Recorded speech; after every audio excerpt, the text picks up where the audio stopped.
धरती है मुस्कावत है, नदिया गावत गाना। हरियर जंगल नीला गगन, यही मोर ठिकाना।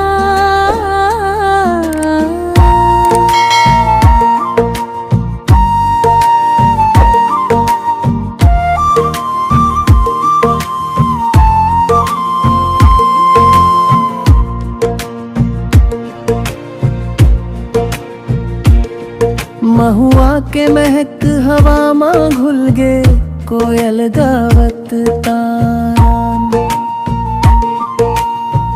धान के बाली झूमत देख, सज गे मोर किसान।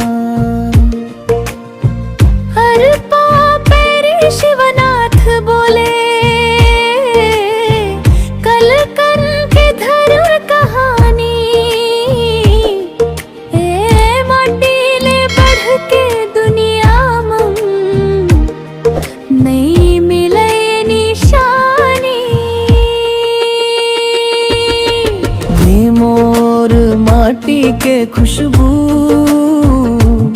मोर सांस में बस गे।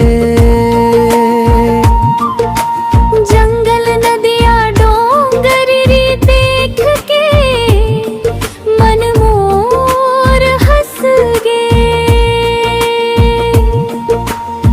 छत्तीसगढ़ माया के धरती, जन्म मोर धन है। दूर मायाला छोड़ के जाना, मोर बड़े पाप है।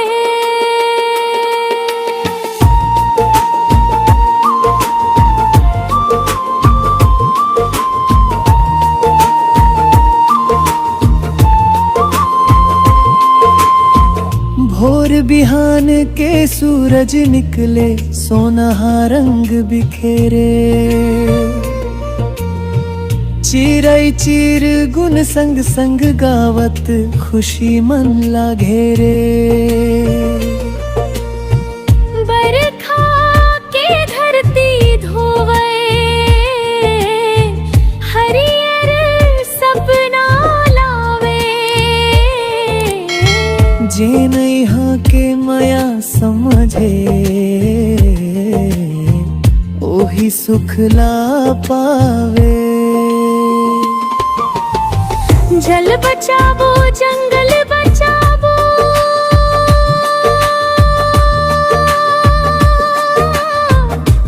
धरती हम मुस्काही। आवव मिलके कसम खाबो, हरियर दुनिया बनाही। ई मोर माटी के खुशबू,